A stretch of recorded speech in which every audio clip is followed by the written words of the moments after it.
Hello, I'm Jane Constantinis and we're here in the beautiful New Forest Wildlife Park. But we're not the only ones here. As the weather warms up, more of us are likely to come into contact with one of these bloodsuckers, a tick. Now, ticks will be particularly familiar to many dog owners, but even so, almost half of owners are unaware that ticks can transmit diseases that are infectious to both dogs and humans. The most well-known of these diseases is Lyme disease. Now, left undiagnosed, Lyme disease can cause serious neurological problems to us and dogs, and in rare cases result in severe kidney problems and even heart failure. Well, I'm joined today in the New Forest Wildlife Park by well-known broadcaster and naturalist Chris Packham, Richard Wall, Professor of Zoology at the University of Bristol, and vet Paul Sands. And they're going to give us an insight into how extensive the UK's tick problem is and how to reduce the chances of us and our dogs picking up a nasty tick-borne disease. So, gentlemen, thanks very much. Good to see you. Let's start by looking at how extensive this problem is. Are tick numbers on the increase, and therefore are more people and their dogs likely to be at risk of a tick infection? Right, well, one of the basic problems is we really don't know. We don't have really good data on what the abundance of ticks has been over tens of years or centuries, because we simply don't normally do these sorts of surveys. But as far as we're aware, most of the data that we've got suggests that the numbers of ticks have been increasing over the last 10 to 20 years. There's fairly good evidence now that as we get to climate warming, the numbers of ticks and the distribution of those ticks certainly seems to be increasing.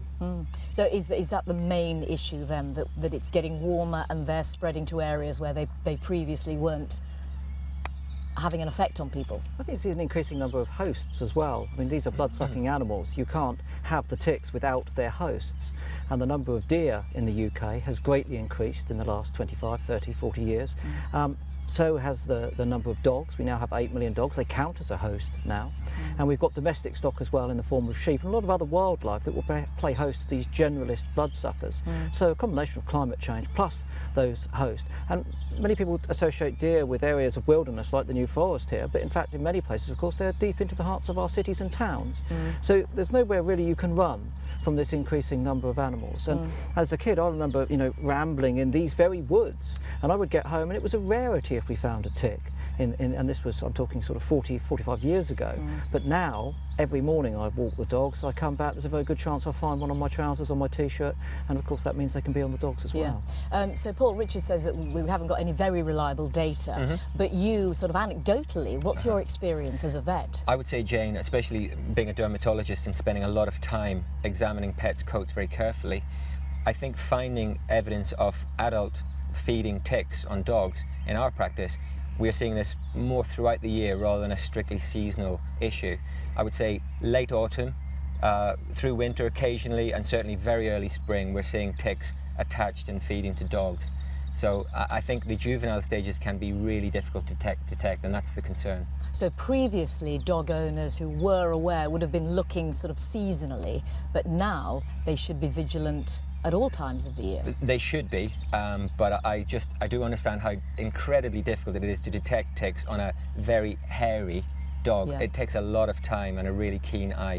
And do you think there's actually a lack of awareness of the problem and how serious it can be? I certainly think there is. I mean, a lot of people don't really know what a tick looks like.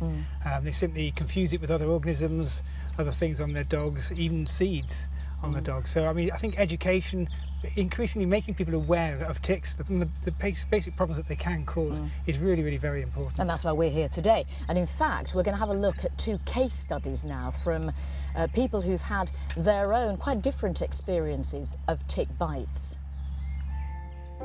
While we were out walking, Chaos picked up a tick that I didn't know about until we got home. I removed the tick, and 18 months later, my dog was diagnosed with Lyme disease. It was probably 3 months until she started to show any symptoms. She started to walk as though she had bruised feet. And then after about 8 months to present with signs almost like you would with meningitis. So she was very stiff in her shoulder, very stiff in her neck, blinking and squinting. Oh, it was heartbreaking. To put her through so many procedures, she had lumbar punctures and MRI scans. It took 3 courses of antibiotics till she tested clear. So it was a devil to get rid of.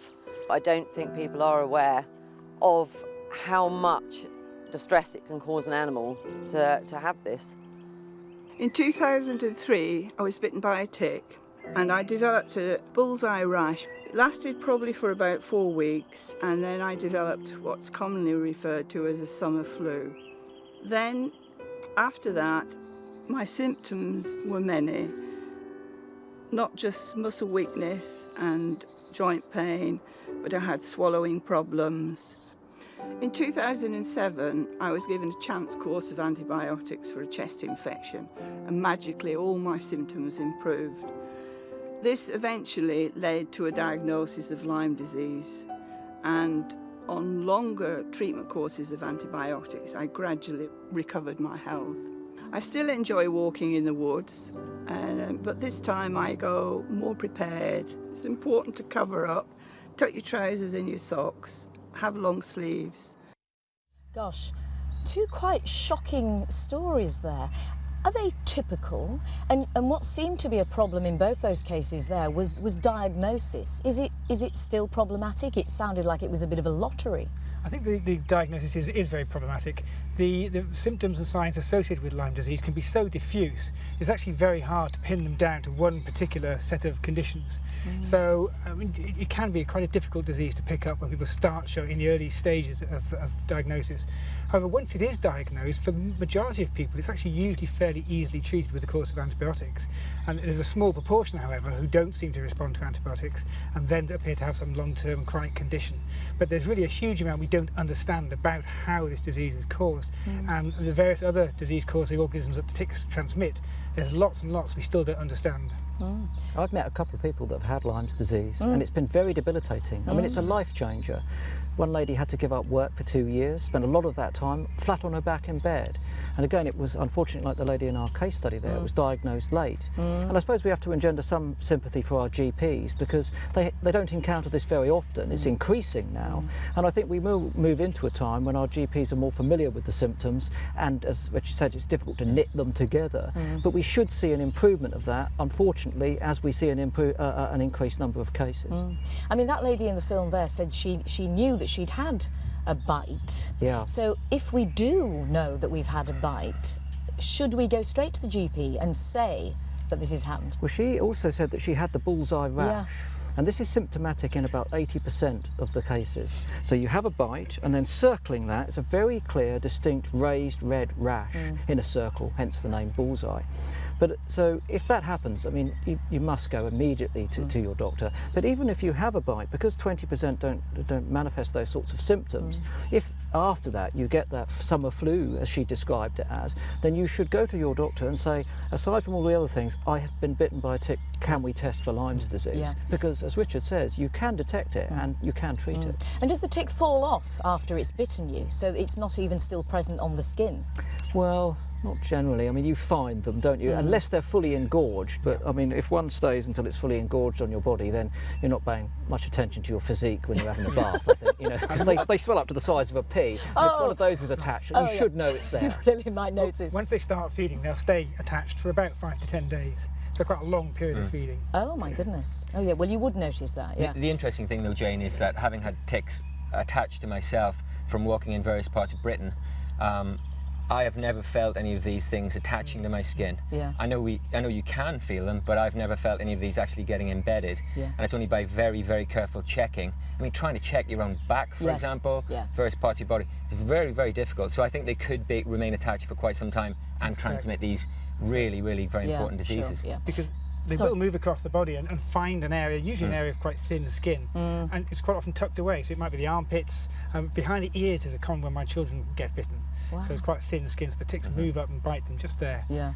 So let's go back to talking about numbers for a moment. Chris, what sort of numbers are we talking about, and where typically would we find them? You've done what's called a blanket test this morning, haven't you? Tell us about that and what you found. Well, you'll find ticks where their hosts are. They have to be, they're not terribly mobile. Once the female has engorged herself with blood, she's producing the eggs, she will go down to an area and not move very far. So you've got to be in an area where there are hosts. But as we've already said, there are hosts pretty much everywhere now. So what they like to do when they emerge is climb to the tops of vegetation, tips of grass, edges of brambles, edge of nettle leaf, that sort of thing, where they wait. And if anything brushes against them, they have well-adapted limbs for clasping onto it. So we took a blanket, a metre square blanket made of cotton, tied to a piece of bamboo, and this is a standard way of testing. You drag this through the environment. So about 500 metres away from where we're sitting this morning, whilst it was still cool, we dragged this through an area of woodland about 10 metres away from a car park where a huge number of people come to walk their dogs. And within a few minutes we'd collected 25, 30 ticks. You know, so all of those dogs could have hopped out of those cars first thing this morning, trotted off through those woods, and those animals would have been attaching to people's pets. Now, it's a warm morning now, but the most surprising thing is, Jane, that when we did this in early March, on a cold, wet, rainy day in Bristol, the last thing you would think was, you know, for these endothermic animals, animals that require, ectothermic animals that require this exterior heat to be active, we found them then, even in early March. We don't even need to take your word for it, because we've actually got footage of you and Richard carrying out that test back in March. Let's have a look.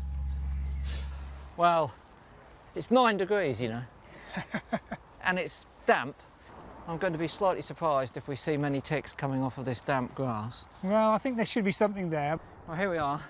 So you've just done your drag. Yeah. This is the moment of truth. Yeah, we got them. My goodness me. So even in this Wet, weather, cold March day, there were ticks abroad. and these ticks that we're picking up here are the ones that are actually waiting for a host to come past. So as the blanket goes over the grass, they think it's a passing host, and so they grab hold of the blanket thinking they're getting on, they're going to get a blood meal. We haven't fully censused this. There might be 15 to 20 in total. In a couple of months' time, when it warms up, and then you're going to get a lot more animals. Certainly you will, yes. I mean, if you do this in a warm, sort of muggy day in May, a 10-metre blanket drag, we could pick 200 or 300 ticks up quite easily in this particular area. You said there were ticks abroad. They weren't abroad, they were there on your blanket. They were certainly there. Exactly. And you really were surprised. So is finding so many ticks at that time of year in that sort of temperature, is that an indication of how the problem is growing? It's difficult to say because it varies so much from year to year. Some years you'll get them, if it's a warm spring, you'll get them earlier, and some years later. But having said that, this year we did find them all the way through the winter, every single week, all the way through winter, even in mid-January, immediately after a couple of days of heavy frost. And that really surprised me. So, I mean, they can now be found all year round. Why do you think there is so little awareness among dog owners and ordinary people about this problem? Difficult to know, really. I suppose they're not an animal we're brought up with. You have to encounter one to question what it is. It doesn't fit within the educational curriculum of most schools. So, and we know that young people are not spending as much time in the outdoors as we used to as kids. And we would encounter those sorts of things, and we'd take them to our biology master and say, you know, hey, what's this? And then we would go on to learn about it. But I think one thing's for sure: more and more people will be learning about these animals because their numbers are increasing, and the frequency of those encounters will increase. But it's important to prepare them, not to instill any fear.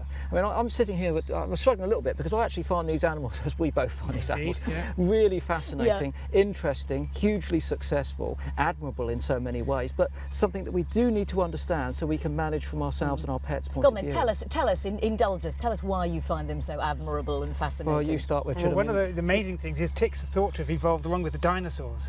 They started off as dinosaur-feeding bloodsuckers, and then as the mammals then evolved, then ticks evolved onto mammals and birds and so on and so forth. Then they radiated. But ancestrally, they're a dinosaur-feeding species. Absolutely amazing. Wow. Incredible. Their ability to find each other, to mate, the ability to find their host is extraordinary. And of course they do play a functional role in the community. They are there for a purpose. We can't say, well, these are nasty animals, we don't need them. They're very much needed.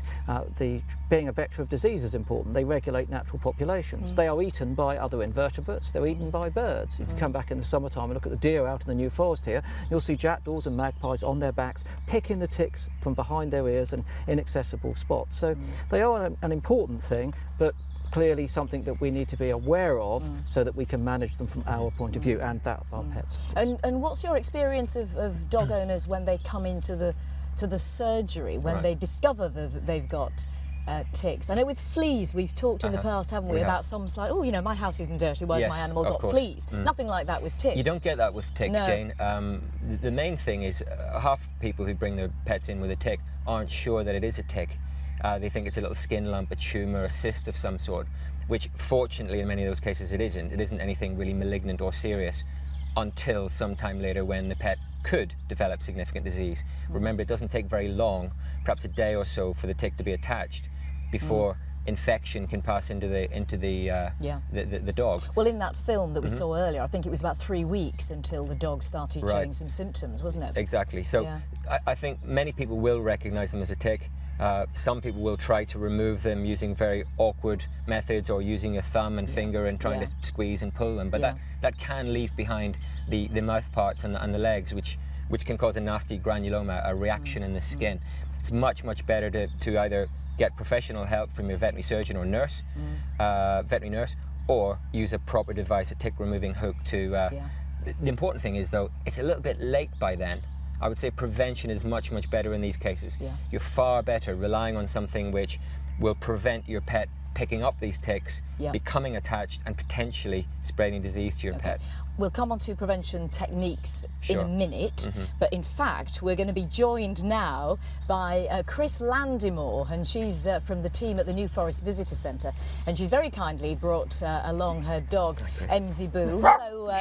Hello Chris. Never work with animals, we just need some children now.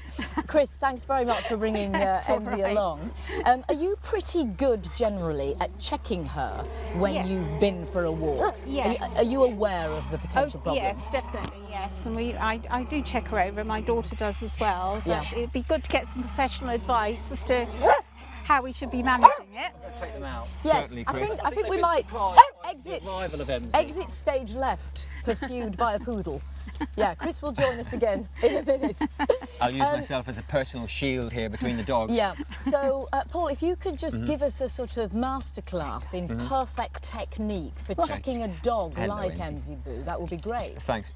Chris, would you mind if I held on to Emzy's lead? The important thing is, if I could turn Emzy around this way, Chris, when you're checking her over, the important thing is really start at Emzy's nose and work your way back, checking every little fold of skin that you can. If she'll let you look behind her ears and the little body folds, that would be marvellous, and inside the ears. Also under her chin and neck, you know, just have a little feel there. You could run a fine tooth comb through her fur. She's got a fairly medium coat, quite straight. Yes. Not all dogs will allow you'll be able to do that. But also having a little feel down the front legs, in her armpits or leg pits there. They're little folds of thin skin which the tick will really enjoy attaching to. And really you have to just work methodically from front to back and top to bottom. It can actually take quite a while. Yes. And of course, not every dog will let you do it. Absolutely they won't all be not. happy. Some will love it. I know Itchy and Scratchy, as Chris was saying earlier, would probably love that sort of examination, but some dogs won't let you do it. They're a bit bouncy. And ultimately, this can take a long time. Lots of the pet owning public are very busy. They're very rushed days. They're enjoying the dog walk. They don't really want to spend half an hour after every walk checking through with a fine tooth comb. Just don't have time for it. And do the same principles apply to a bigger dog, a smaller dog, a dog with much longer hair, for example? Absolutely. I would say just rely on working through the fur, use your fingers, just have a good feel all the way through the coat and skin, and checking all the little folds of skin down in the back legs and the groin. Check everywhere. She's rather proud of herself for having seen off the other dogs, isn't she? Look at her. And she's beautiful as well. Well done, I won't Emzy. comment on that. Upstage. Sorry, Chris. Not at all. They're sometimes a bit excited. So, Chris, are you confident now that you've got the right technique for checking her? I think so. Oh, yes, there we are. Here we are. We're into the armpit zone now. That's fantastic. This is exactly what we need. Yes, She's she performing heard. well. Look at this. There we are. And There's Chris, a good if girl. you did find, you have found ticks on her before, have you? Yes. And how did you remove them? take to the vet. You went straight to the vet? Yes, we took her to the vet. You wouldn't you haven't got an implement yourself? We have, but I think it can be difficult to use one of those. Yeah. I'm always frightened of leaving a little piece behind, which would then perhaps get infected. So yes. Yeah. So that's a good girl. Oh, she's loving that now. She's loving Just it as now. well, you're Yeah, not absolutely. ticklish, Sunbathing. Yeah. It's probably time for her to go on a little walk, actually. Yes, isn't it? So, I think it probably is. Shall we let you get on with that? That would be lovely. Thank you Thank very you, much. Emsie. Thank you Thank so you much, very much Chris. for ringing That's around. right, it's a pleasure. Excellent. Thank you. Good, yeah. Enjoy well this lovely done. weather. Yes, we will. Thank you. So, Paul, that was very much about how to find them. But I think you said earlier that prevention is better. Honestly, Talk Jane, us about that. checking through pets every day in the veterinary surgery, I rarely find juvenile forms of ticks. They are so small. Imagine seeing something less than a millimetre in size on a coat like Emsie's. The same will be true with Itchy and Scratchy with their black fur and short coat. Yeah. Really difficult to find. The bigger tick, much easier. Yeah. But Bigger meaning adult. adult, fed, engorged, much engorged, easier. yeah. But again, they can be missed too. Yeah. So I wouldn't rely on tick checking no. to be thorough and reliable. Okay, so let's talk about prevention. What options are available to us? There is a range of options available to repel and kill ticks on your pet. From the simple spot-on product, which typically the effect will last about 4 weeks. Yeah. There are collars, there are sprays. More recently, there are innovative products which can be given as an oral chewable treat. These can last up to 12 weeks. Very convenient, very effective.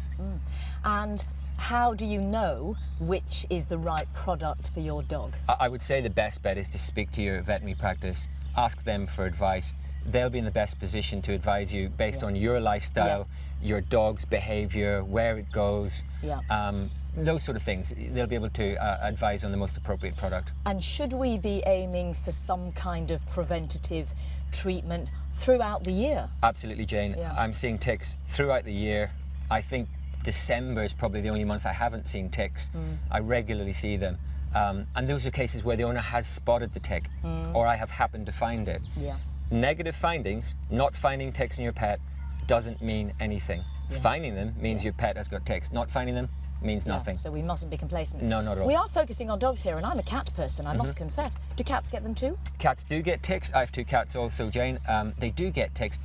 They seem to get them less frequently. We think that they do pick them up quite frequently, but the issue with cats is they're so incredibly flexible. They're brilliant at grooming themselves. Yes. They can contort their bodies fantastically, licking their own tail, their hind feet. Almost the back of the head is the only area they can't reach with the tongue. So I think cats, when they feel these ticks getting on their skin, they're more likely to groom them off and ingest them. Yes. Dogs, not quite as good as that. Yeah. Now, let's talk about the Big Tick project. Tell us about it and what it hopes to achieve. Okay.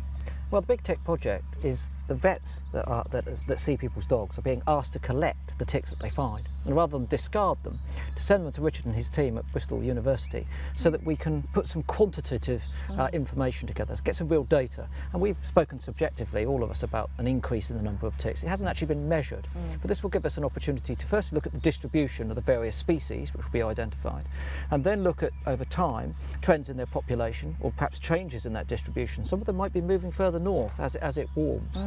And then lastly, we can look to see if they are carrying diseases. And if we can identify disease hotspots, we can focus our education in those areas and it will become more and more effective. So it's a great opportunity to source material. Absolutely fantastic. I mean, that's what I said right at the beginning. We just don't have the really good quantitative data that we need. And so this is a fantastic opportunity for us to get that data and really find out exactly what's going on. And when we've done these sorts of studies on a smaller scale in the past, we've been really quite surprised at what we've found. So we are expecting to find some unusual results. So what did you find last time that surprised you? We found some disease-causing organisms that we didn't really expect to see, things which haven't been recorded in the UK before. There's an awful lot we don't know about ticks and their diseases. And what sort of support, therefore, do you need from members of the public and vets in particular?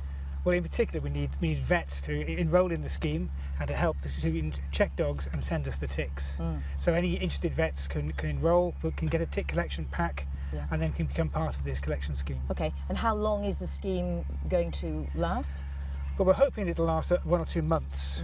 Really, we wanted to try and get a really good concentrated snapshot of what's going on in the country at the moment. When we've done studies in the past, they've tended to be very longitudinal, they've lasted all year. It's not so good. This time we really want to get a very intense snapshot of what's happening in the country right now. Have you sent some ticks already? I haven't sent any ticks yet, but as I speak, my vets are attempting to find ticks in our veterinary practice in Derbyshire. We're actually combing and checking pets when they come into the surgery. So presumably this is heading towards that's Richard evidence, as well. Jane. Yeah, that's what we need. Evidence.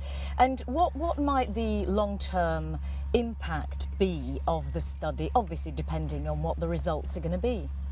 I think the key thing is just we're hoping to raise awareness. I mean, as Chris said, we want to identify hotspots, we want to find out what's going on, we want to have some good data, but generally just to raise awareness in people that the ticks are becoming an increasing problem, that the distribution appears to be increasing, and that people need to be aware of what's going on so that they can check and be ready to looking out for ticks. But obviously, without, as you said earlier, we don't want to scare people. We don't want people staying indoors rather than going out for a walk. We want people into the countryside. I mean, we need them to access that for all sorts of reasons, their own physical and mental health.